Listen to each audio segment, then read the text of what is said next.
우리 하나님 말씀은 누가복음 20장 41절부터 44절까지만 보겠습니다.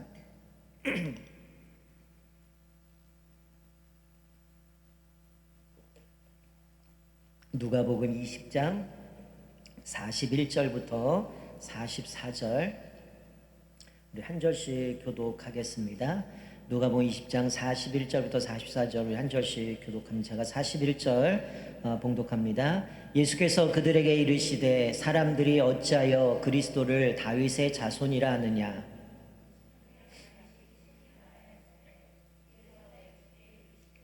내가 내 원수를 내 발등상으로 삼을 때까지 내 우편에 앉았으라 하셨도다 하였느니라. 그런즉 다윗이 그리스도를 주라 칭하였으니 어찌 그의 자손이 되겠느냐 하시니라. 아멘. 원래는 제가 47절까지 말씀을 준비하다가 요거는 주일날 뒷부분을 이어서 하는 게 좀 더 말씀을 나누기가 또 여러분들이 이해가 편하실 것 같아서 오늘은 좀 여기까지만 우리가 좀 살펴보겠습니다. 여러분 어제 우리가 같이 나눴던 말씀은 예수님이 이 땅에 오신 목적에 대해서 좀 다른 측면으로 좀 같이 살펴봤습니다. 우리가 알다시피 예수 우리를 구원하실 분이시지만 예수님이 구체적으로 이 땅에 오신 이유는 우리를 율법의 저주에서 해방시키셨고 또 진정한 자유를 얻게 해주셨다는 거예요. 그리고 우리를 하나님의 아들로 삼아주시고 또 우리를 상속자로 삼아주셨다는 거예요. 그래서 우리가 이 사실을 잊지 말고 늘 은혜를 붙잡고 살아가야 된다라고 말씀을 드렸습니다. 어떤 우리 행위, 우리의 열심 이것이 아니라 하나님의 은혜를 붙잡고 살아가야 된다라고 말씀을 드렸어요. 우리가 오늘 이제 마지막 올해 이제 금요 기도회인데요. 저희가 올해 표가 내려놓음이었습니다. 여러분들이 뭘 내려놓으셨습니까? 원래 의도와 상관없이 그냥 주제만 보면 막 다 내려놓으려고 하는데 그게 아니었죠. 우리가 올해 열심히 기도했던 건 하나님 내 욕망, 내 욕심, 내 뜻, 내 열정 이거 내려놓고 오직 하나님의 뜻에 순종하겠습니다. 하나님의 주권을 인정하겠습니다. 그래서 우리 성경 말씀처럼 하나님이 이틀이든 한 달이든 1년이든 가라면 가고 멈추면 멈추겠습니다. 그러니까 나의 어떤 의지들을 내려놓고 하나님 앞에 순종하자라는 말씀이었는데, 자 오늘 본문의 말씀의 내용은 예수님과 이제 여러 종교 지도자들의 이제 토론에 대한 논쟁에 대한 부분들을 연속성상에서 주시는 말씀인데요. 오늘 새벽에도 안 목사님이 설교 때도 말씀드렸지만 세 가지 논쟁을 벌였어요. 예수님이 오셔서 예루살렘에서 이제 그 복음을 전할 때 예수님을 공경에 빠뜨려가는 여러 종교 지도자들이 있었습니다. 첫 번째는 예수님이 가르치시고 복음을 전하는데 이들이 질문하는 겁니다. 당신은 누구의 권위로 그렇게 가르치고 일을 행합니까? 그래서 예수님이 그들에게 반문을 하죠. 세례 요한이 베풀었던 이 세례가 하늘로부터냐 아니면 땅으로부터냐 라고 질문을 던집니다. 그랬더니 이 종교 지도자들이 대답을 못해요. 하늘로부터라고 한다면 세례 요한을 왜 안 믿었느냐라고 책망을 받을 거고, 땅으로부터다라고 얘기하면 사람들이 세례 요한을 선지자로 얘기하니까 그렇게 말을 못하는 거예요. 그러니 이들이 이렇게 얘기하죠. 내가 어디로 왔느냐라고 대답을 못하겠다 이렇게 얘기를 해요. 그러자 예수님은 동일하게 대답하죠. 내가 어떤 권위로 이것을 하는지 내가 너에게 이르지 않겠다라고 첫 번째 토론은 넘어갑니다. 그리고 두 번째의 토론은 뭐냐면 로마의 세금을 내는 게 정당하냐라는 질문이었어요. 이것도 함정이죠. 이 가이사에게 세금을 바치는 게 정당합니까? 라고 이야기를 합니다. 만약에 세금을 내는 것이 정당하다고 하면 백성들의 민심을 잃게 되겠죠. 로마의 압제를 당하고 있으니까. 그런데 만약에 내지 않는다라고 하면 로마에 잡혀가서 처벌을 당하게 되죠. 그러니까 이게 또 함정이 있는 질문이었어요. 그때 예수님이 뭐라고 말씀합니까? 가이사의 것은 가이사에게, 하나님의 것은 하나님께 바치라 라고 얘기를 하죠. 이 얘기는 로마에게 세금을 내고 하나님은 진정한 주인이시니 그 사실을 잊지 말아야 된다라는 것을 에둘러서 말씀하신 거죠. 자, 그리고 오늘 새벽에 이제 나눴던 말씀이 뭡니까? 사두개인들, 어떻게 보면 바리새인이 여당이라고 하면 사두개인은 야당에 해당되는 사람들인데, 이 사두개인들이 이제 예수님께 세 번째 공격해 옵니다. 질문을 던지는데요. 좀 극단적인 질문을 하죠. 칠형제가 있어요. 칠형제가 있는데 첫째가 장가를 갑니다. 근데 결혼을 해서 이제 아내를 맞아들였는데 이 남편이 죽어요. 그리고 자식을 낳지 못합니다. 그러면 우리가 옛날에 우리 국사시가 때 배웠던 형사치수제 이런 거 들어봤잖아요. 여기 성경에서는 계대결혼법 이렇게 얘기를 하는데 형이 결혼을 했는데 자식을 못 낳으면 동생이 형수를 취해서 대를 이어가는 거거든요. 근데 이 6명이 차례대로 어떻게 되냐면 결혼했는데 아들 못하고 죽어요. 그러면 셋째가 또 형수를 취해서 결혼을 했는데 자식을 못하고 죽어요. 넷째가 또 그렇게 합니다. 5번째 그렇게 합니다. 7번째까지 갔는데 아무도 자식을 못 낳고 다 죽었어요. 사두개인이 질문을 던집니다. 예수님, 부활하면 이 7명의 형제 중에 누가 이 형수의 아내가 되겠습니까? 라는 질문을 던집니다. 여러분, 누가 남편이 돼야 됩니까? 누가 돼야 돼요? 이게 말도 안 되는 질문이죠. 여러분, 여기에는 함정이 있어요. 이 사두개인들은 뭘 안 믿어요? 부활을 안 믿습니다. 근데 부활에 대한 얘기야. 부활하면 이 형수 누가 남편이 돼야 되느냐? 다 결혼했잖아요. 7명이 다 남편이 됩니까? 이런 질문을 던지는 거죠. 그러니 예수님은 이 사두개인들이 부활을 믿지 않는 것을 간파하신 거죠. 여러분, 사도행전에 23장에 보면 사도 바울이 공회에 잡혀서 재판을 받아요. 그러다가 이제 제사장이 이제 막 바울을 신문하는데 이 바울이 딱 봤더니 여기 앉아 있는 사람이 똑같은 거예요. 바리새인이 있고 사두개인이 있는데 갑자기 자기가 이런 표현을 합니다. 나는 바리새인 중에 바리새인이고 난 바리새인의 아들이다.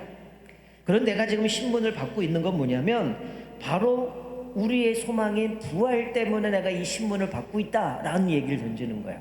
자, 이걸 누굴 끌어들인 겁니까? 바리새인들 끌어들인 거예요. 나는 바리새인이고 나는 바리새인의 아들인데 우리가 믿는 것처럼 난 부활의 소망 때문에 지금 부활의 소망 때문에 내가 이거 신문 받고 있어 라고 하니까 바리새인들이 어떻게 되겠어요? 당장 자기네 이야기와 똑같은 믿음을 가지고 얘기하니까 사두개인들하고 바리새인이 붙기 시작해요. 서로 막 논쟁을 벌이기 시작합니다. 왜요? 쟤네들은 부활도 안 믿고 천사도 안 믿고 영도 안 믿으니까 바리새인들이 그러는 거예요. 야, 저 바울이 만약에 천사나 영으로 저렇게 이야기하는 거면 어떻게 되겠냐. 그러니 이 바울은 잘못이 없다는 거예요. 그래서 막 논쟁이 벌어지고 사두개인하고 바리새인 싸우니까 거기 이제 관원들이 이 바울이 잘못할까 하면 데리고 가는 그런 장면이 나오거든요. 자, 오늘 질문도 그겁니다. 사두개인들은 부활도 천사도 영도 안 믿어요. 그런데 이 형수 누가 남편이 돼야 되느냐, 누구의 형수가 아내가 되어야 되느냐, 이 질문을 하니까 예수님이 뭐라고 말씀해요? 부활할 때는 장가도 안 가고 시집도 안 간다 라고 얘기를 하니까 이 사람들이 아무 말을 못하는 겁니다. 자, 그리고 나서 오늘 본문에 예수님이 반대로 질문을 던지는 거예요, 그들에게. 자, 41절에 보니까 예수님 뭐라 그래요? 자, 사람들이 어찌하여 그리스도를 다윗의 자손이라 부르느냐? 라고 질문을 던집니다. 여러분, 이 당시에 사람들은 메시아를 다윗의 자손이라고 부르는 거는 일상적으로 사람들이 불렀던 이야기예요.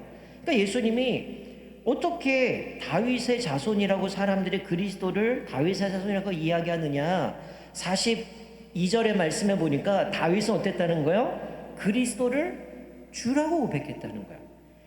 이 당시에 유대인들은 메시아라고 하면 어떤 생각을 갖고 있었습니까? 1세대의 그 사람들 다 다윗의 자손, 그게 메시아라는 거를 다 그냥 그렇게 머릿속으로 알고 있는 관념이었고, 시편 2편에 보면 우리가 잘 알다시피 메시아에 대한 고백들이 마치 로마를 짓밟고 뭔가 우리를 거기서부터 구원할 정치적인 메시아와 같은 그런 고백을 하거든요. 열국들이 뭔가 징계를 받고 그렇게 되어지는 모습들을 보여주면서 이들이 갖고 있는 것은 다윗의 자손, 그리고 이 메시아는 뭔가 정치적으로 우리에게 이 로마로부터 구원해줄 이런 분으로 믿고 있었는데, 지금 예수님의 질문 던지면 어찌하여 그리스도를 다윗의 자손이라고 이야기하느냐라고 하면서 뭘 이야기해요? 다윗의 자손이라고 하는데 정작 다윗은 메시아를 주라고 고백했다라고 말씀하는 거죠. 여러분, 이 이야기는 뭐냐면 예수님이 지금 이들이 갖고 있는 예수님에 대한 개념을 좀 더 확장시키기 원하는 거예요. 그러니까 이들은 머릿속에 이 서기관들이나 이 종교 지도자들은 단지 뭐예요? 예수님은 다윗의 자손. 어떻게 보면 그냥 인간적인 그런 모습 가운데 다윗의 가문 속에서 태어나는 사람 이 정도로만 생각을 했는데, 지금 예수님이 여기서 좀 더 생각을 확장시켜서 뭘 이야기하는 거야? 예수님은 고난을 당하시고 이사야 선지자가 얘기한 것처럼, 그리고 부활하시고 또 하나님의 우편에 앉으시고 신적인 권위를 행사할 분으로 이들이 생각하도록 그들에게 질문을 던지고 있는 겁니다. 그러니까 이 사람들이 이 질문을 던졌을 때 뭐라고 대답해야 돼요? 그냥 자기들 생각할 때 다윗의 자손으로만 생각했다면 앞뒤가 안 맞잖아요. 다윗의 자손인데 정작 다윗은 이 메시아를 주님이라고 고백하거든요. 그러면 다윗의 자손이 맞냐? 이 얘기거든요. 그러니까 이들이 그냥 단순히 그렇게 생각했다면 이건 아무 의미가 없어지는 거죠. 여러분, 사실 이 말씀은 무슨 얘기냐면, 여러분, 우리가 그리스도인들이 우리의 인생에 있어서 예수님에 대해서 어떤 생각을 갖고 있느냐, 예수님에 대한 정체성을 어떻게 고백하느냐에 따라서 우리의 신앙은 완전히 달라진다는 거예요. 여러분, 우리의 신앙이 정확하게 예수 그리스도의 정체성을 고백하지 않고 그분에 대한 믿음의 고백이 틀린다면 여러분들 행해지는 모든 행위들은 다 무의미하다는 거예요. 내가 믿는 예수님이 누군가, 내가 믿는 예수님이 어떤 분인가를 잘못 이해하고 있다면 거기서부터는 모든 것이 다 무너져 버릴 수밖에 없다는 거죠. 여러분 잘 알다시피 예수님은 베드로의 믿음의 고백처럼 주는 그리스도시여 살아계신 하나님의 아들입니다, 이 믿음의 고백 위에 교회를 세운다고 그랬어요. 우리 성도는 바로 이 믿음의 고백을 하는 사람들의 모임이 교회라고 이야기를 하고 있는데, 여러분 이 바리새인 사두개인들은 그걸 고백할 수 없는 거예요. 메시아는 그냥 단순히 다윗의 자손, 요 정도 수준으로만 이해할 수 있는 거죠. 근데 예수님은 이들을 향해서 그들이 기대했던 것, 단순히 다윗과 솔로몬 시대에 누렸던 이스라엘의 영광, 그것들을 다시금 재현하고 이 메시아를 통해 로마를 짓밟고 뭔가 우리가 이런 것들을 얻으려고 하는 그런 생각을 깨트리게 하시기 위해서 왜 사람들이 다윗의 자손이라고 메시아를 그렇게 얘기하느냐. 근데 정작 다윗은 예수님을, 아니 나중에 우리는 예수님을 하자면 그 메시아를 뭐라고 얘기해요? 주라고 고백하고 있다는 거죠. 여러분 여기 42절 말씀에 보면 여기서 주가 반복된 첫 번째 주는 하나님이에요. 야훼라는 단어입니다. 두 번째 주는 아도나이, 키리오스라는 우리가 얘기하는 예수님을 이야기하는 주님을 이야기하는 거죠. 즉 이거는 시편 110편 1절을 인용한 건데, 사실 시편 110편 1절은 이게 그냥 한글로 그냥 드러나죠. 이렇게 돼 있어요. 여호와께서 내 주에게 말씀하시기를 내가 내 원수들로 내 발판이 되게 하기까지 너는 내 오른쪽에 앉아 있으라 하셨도다, 이렇게 말씀해요. 그러니까 여호와께서, 하나님이 내 주에게, 이 메시아에게 내가 내 원수들로 내 발판이 되기까지 너는 내 오른쪽에 앉아있으라 하셨도다 라고 말씀해요. 여러분 내 우편에 앉아있으라 라는 말은 뭡니까? 메시아를 통해서 하나님의 나라에서 가장 높은 위엄과 권위를 자리인 바로 하나님 우편에 앉아 계실 것이다 라고 말씀하는 거죠. 이런 궁극적인 거는, 여러분 사실 고대 왕국에서는 어떤 개념이 있냐면 두 나라가 전쟁을 해요. 사실 왕의 보좌의 우편은 왕을 대신해서 뭔가 권한을 대신해서 행할 수 있는 사람이거든요. 근데 이 당시에는 전쟁을 치르고 나면 패배한 왕은 이 이긴 왕 앞에 가서 바짝 엎드려 무릎 꿇고 엎드려 갖고 목을 땅에 쳐박아요. 그러면 이긴 왕이 그 사람 목을 밟습니다. 이 발등상이라고 하는 건 왕이 앉았을 때, 여러분 집에서 리클라이너라고 그러나요? 저기 소파 위에 다리가 딱 나서 올려놓잖아요. 발등상이라고 하는 건 왕이 의자에 앉았을 때 그 발을 올려놓는 거예요. 발등상이에요. 즉 내가 정복한 왕이 그 앞에 엎드리면 그 목을 밟고 그 위에다 다리를 올려놓은 게 발등상이에요. 즉 이 얘기는 뭐냐면 바로 메시아가 하나님 우편에 앉아 계신다라고 하는 건 마치 전쟁에서 승리한 그 왕 옆에 앉는 그 대신해서 권위를 할 수 있는 그분으로 모셔하는 거죠. 즉 예수님의 메시아로 오셔서 하나님 나라의 가장 그 권위와 높은 것을 상징한 그 우편에 앉을 거라고 얘기를 하는데, 여러분 이것을 사도 베드로는 사도행전에 보면 그가 설교하면서 이렇게 해석을 해서 말씀해요. 사도행전 5장 31절에 이스라엘에게 회개함과 제사함을 주시려고 그를, 여기서는 예수님을 얘기하죠. 그를 오른손으로 높이사 임금과 구주로 삼으셨느니라. 하나님 우편에 앉으셨다는 이 말씀을 임금과 구주로 삼으셨다라고 말씀하는 거죠.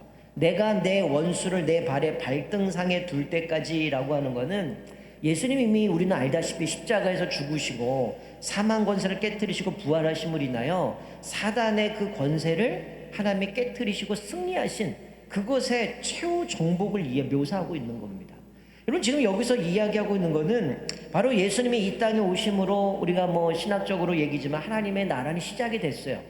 그리고 하나님의 나라는 예수님 재림 때 완성됩니다. 그래서 신학적으로 우리는 이미와 아직 사이에 살아가는 자들이지만 이미 예수님이 십자가의 사단 권세를 깨뜨리시고 승리하셨기 때문에 우리는 이미 싸우는 그 승리의 싸움을 싸워가는 거죠. 예수님이 부활하시고 승천하셔서 하나님 우편에 앉으셔서 지금도 이 세상을 다스리고 계시기 때문에 사실 우리 예수님의 부활하심으로 인한 우리도 예수님과 함께 왕노릇하고 살아가고 있는 거거든요. 지금 예수님이 그것을 말씀하고 있는 거죠. 그러니 이 서기관들이 생각하는 것처럼 단순히 메시아를 다윗의 자손으로만 이해한다면 이 말씀은 전혀 이들이 대답도 못하고 이해도 못하는 거야.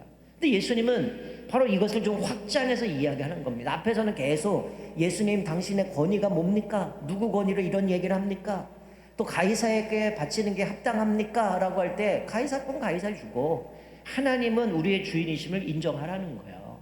그리고 부활에 대한 이 사도계인이 공격하지만 예수님은 그걸 또 지혜롭게 부활할 땐 결혼도 안 하고 장가도 안 가고 시집도 안 들어간다 하면서 이들의 더 이상 질문을 하지 못하도록 깨뜨려 버리신 모습을 보면, 그리고 질문 던진 게 너희들이 진짜 믿는 메시아가 누구냐? 단순히 다윗의 자손인 줄 아느냐? 아니라는 거예요. 그 예수님은 하나님 우편에 앉아서 그 원수의 발등상이 되기까지 그 우편에서 지금도 우리를 통치하고 다스리는데 그 완성은 예수님이 재림하시면 우리 잘 알다시피 사단은 완전히 이제 끝나버리는 거죠. 여러분, 그런데 오늘 여기서 우리가 깨닫는 게 뭡니까? 여러분, 우리가 예수 그리스도를 탄생을 어제 축하하며 성탄절 예배를 드렸어요. 어쩌면 우리가 예수님에 대한 말씀을 생각할 때에 여러분, 이게 병행꾼이 마태복음에도 나오고 마가복음에도 나오고 누가복음에 나오는데요, 마가복음에 보면 이 질문에 능히 대답하는 자가 없고 그 후에도 그날부터 감히 그에게 묻는 자가 없다라고 기록하고 있습니다. 예수님이 어떤 분인가가 이들이 깨닫기 시작한 거죠. 그것에 대한 질문을 못하는 겁니다.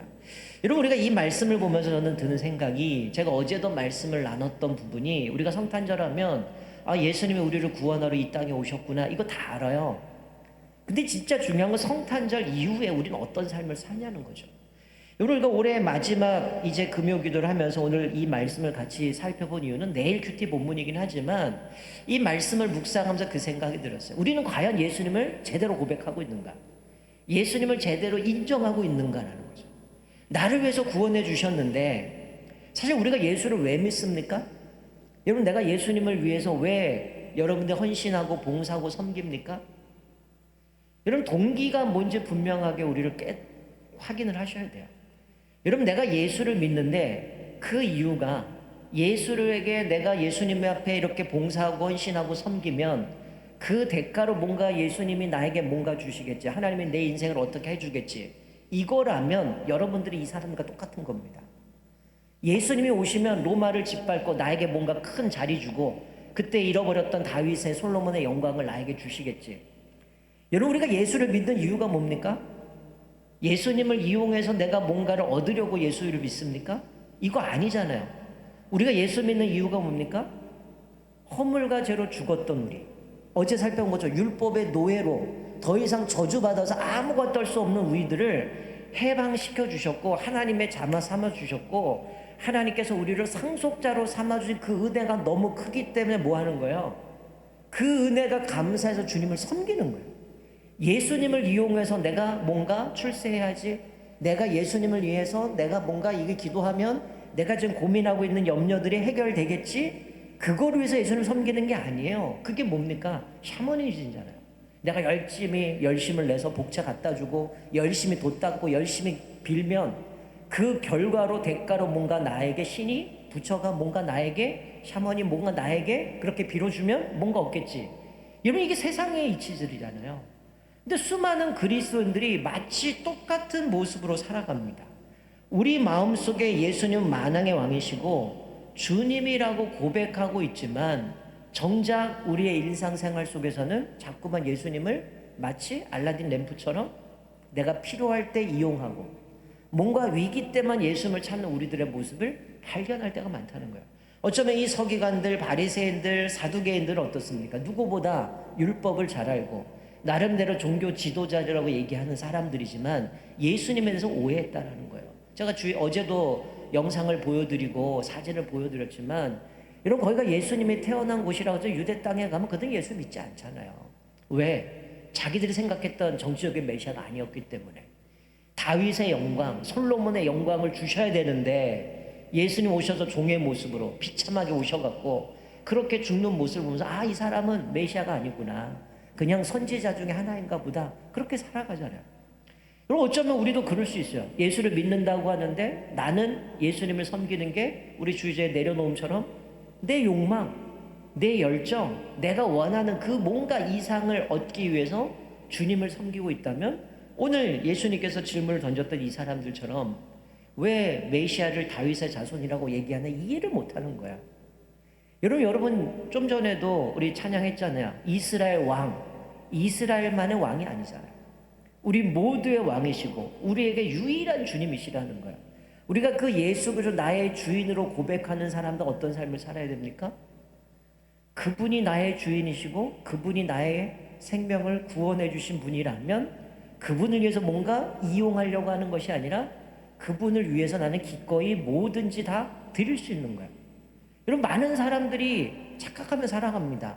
예수 믿는다고 하는데 이런 잘못된 생각들을 많이 갖고 있어요. 어쩌면 어제 성탄절에 외쳤던 메시지들 중에 아마 유튜브 들어가면 그런 것들 많을 겁니다. 어쩌면 마치 정치적인 메시아를 기다리는 것처럼 성탄절에 예수님이 오셔서 이 혼란한 세대 가운데 마치 예수님 뭔가 이거 다 엎어버리고 우리에게 뭔가 원하는 것들을 얻어주는 그런 분으로 이야기하는 설교가 있을지도 몰라요.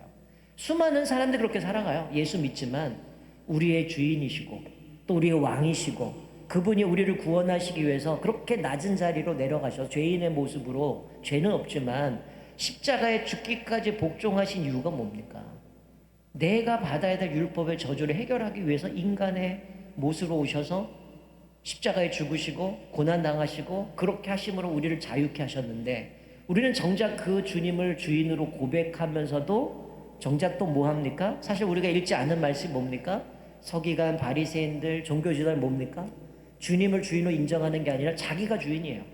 자기가 높임 받으려고 하고 하나님을 이용하려고 하는 모습들을 보게 된다는 거죠.